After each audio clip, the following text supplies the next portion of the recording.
আসসালামু আলাইকুম, সবাই কেমন আছেন? আবার একটা নতুন রেসিপি নিয়ে আপনাদের মাঝে চলে আসলাম। আজকে আমি রান্না করব, দেখেন, এটা হলো কুমড়ার বড়ি। আর এখানে বেগুন আলু নিছি, এগুলা দিয়ে আমি আজকে একটা অসাধারণ রান্না করব। খাইতে কিন্তু খুবই ভালো লাগে। তা আমি কিভাবে রান্নাটা করি সেগুলো আপনাকে দেখাবো। তার আগে কাটা বাছা করে নিই। আর এদিকে দেখেন, এদিকে আমি এখানে শুকনা ঝাল, দুইটা কাঁচা ঝাল, পেঁয়াজ, রসুন, আদা সেগুলো একসাথে ভিজাই রাখছি, বাইটা নিব। তো এখন তরকারিটা কাটি।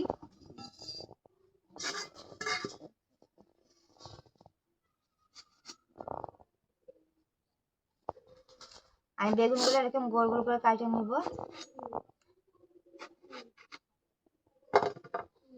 এখন বেশিরভাগই মানে বেগুনের ভিতরে পোকা হয়।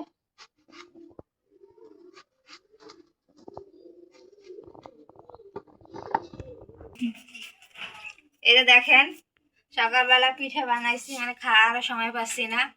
নিজে রান্না বাড়া করে আবার ধান সেদ্ধ করা লাগবে, সেই পাতা আনা লাগবে, অনেক কাজ আছে।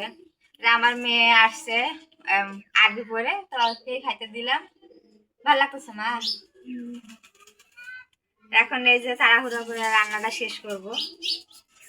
এই ধানের কাজের জন্য মনে করেন যে ভিডিও বানাতে পারি না, ছাড়তেও পারি না। এই কয়দিন একটু কষ্ট হবে, তারপরে আবার মনে করেন ধানের কাজ শেষ হলে তখন আর কষ্ট হবে না। এই ধান যখন আসে তখন একটু সবার একটু কষ্ট হয়। এই ধান মনে করেন যে সিদ্ধ শুকান করতে করতে আবার মনে করেন যে জিরা যে চালটা, মানে পোলাও চালটা যে ধানটা দেওয়া হয়, সেই ধানের কাজও আবার আইসে যাবে। ধরতে গেলে এই মাছটা গোটালেই মনে করেন যে ধানের কাজই করা লাগবে। তো মাঝে মধ্যে এনে ভিডিও যদি করতে পারি তাহলে সারি, আর নাই তো নাই।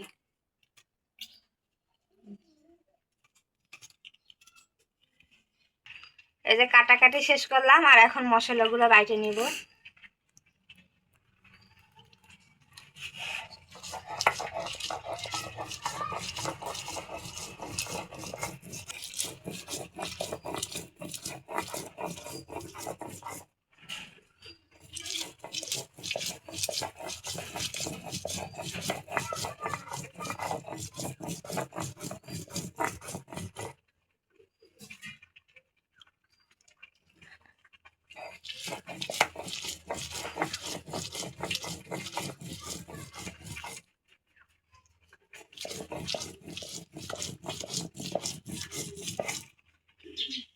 এই যে মশলাগুলো বাইটে নিচ্ছি, এখানে আদা, রসুন, পেঁয়াজ, কাঁচা ঝাল, জিরা সব দিয়ে বাইটে নিচ্ছি। আর তাড়াহুড়ো তো, কোনটা থেকে কোনটা করবো দিশা পাচ্ছি না।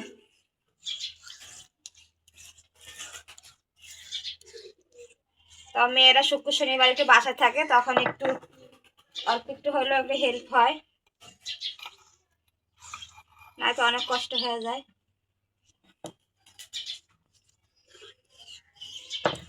ভাত নামাইছি, এখনো তরকারি চড়ে বসে যেতে পারিনি।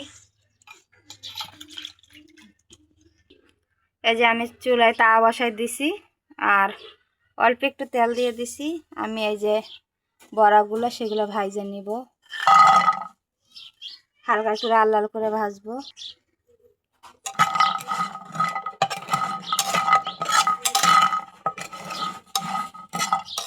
আমিও এই কুমড়োর বড়া দিব, কিন্তু এখন কাজের জন্য দিতে পারতাছি না। কাজগুলো শেষ হোক তারপরে দিব। এগুলো এখন একটু লাল লাল করে ভাজে নিব। এই যে আমার কিন্তু বড়াগুলো আমি ভাজে নিছি। আর এদিকে কড়াইতে এই যে মশলাগুলো দিয়ে এখন মশলাটা কষাই নিব।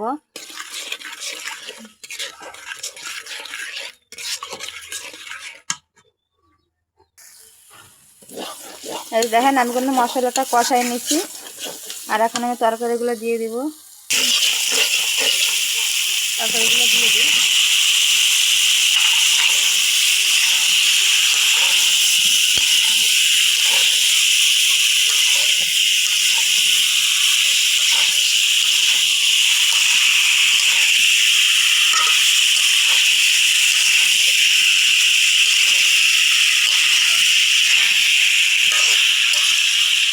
আমি তরকারিটা এভাবে কষাই নিব।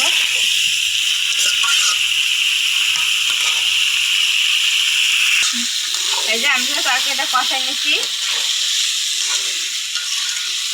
নিরামিষ তরকারিও যদি সুন্দর করে রান্না করেন তাহলে কিন্তু খুবই ভালো লাগে খাইতে। সবসময় যে মাছ বস্তু দিলেই তরকারি মজা হয় সেটা না, নিরামিষ তরকারিও কিন্তু ভালো লাগে, কিন্তু সুন্দর করে রান্না করতে হবে। দেখেন আমি কিন্তু ভালো করে তরকারিটা কষাই নিচ্ছি। এখন ঝোলের পানি দিয়ে দিব। কষাতে কিন্তু অর্ধেক সিদ্ধ হয়ে গেছে।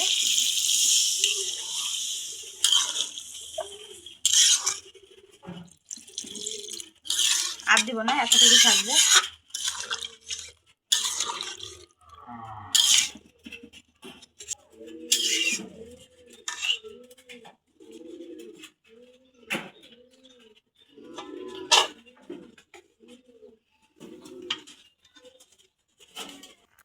দেখেন আমার তরকারিটা কিন্তু বলক চলে আসছে।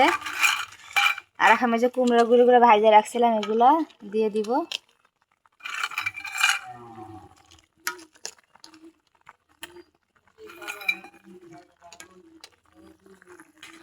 আর এখন একটু হালকা করে নাড়িয়ে দিই।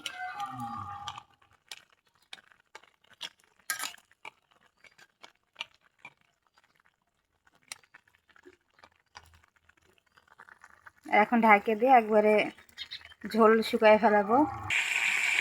এই যে দেখেন আমার তরকারিটা কিন্তু হয়ে গেছে। আর এখন আমি একটু উপর দিয়ে একটু জিরার গুঁড়া দিয়ে দিব, ভাজা জিরার গুঁড়া। এই যে ভাজা রাখছিলাম জিরার গুঁড়া, সবসময় তার ভাজা যায় না, আগে থেকে ভাজা রাখছি, এখন উপর থেকে দিয়ে দিব। এই ভাজা জিরার গুঁড়োটা কিন্তু খুবই সুন্দর একটা ঘ্রাণ আসে। দিয়ে দিলাম। আর আজকে চুলার উপরে রান্নাটা মানে ভিডিওটা শেষ করব। তা এরকম নিরামিষ তরকারি রান্না করে খাবেন, এভাবে দেখবেন খুবই কিন্তু মজা লাগে। আর আজকে ভিডিওটা আর খাওয়ার আর সময় নেই, কেন অনেক ব্যস্ত। আজকে ভিডিওটা আজকে এই পর্যন্ত, যদি ভালো লেগে থাকে অবশ্যই একটা লাইক দেবেন আর আমার চ্যানেলটা সাবস্ক্রাইব করবেন। তো সবাই ভালো থাকেন, সুস্থ থাকেন, আল্লাহ হাফিজ।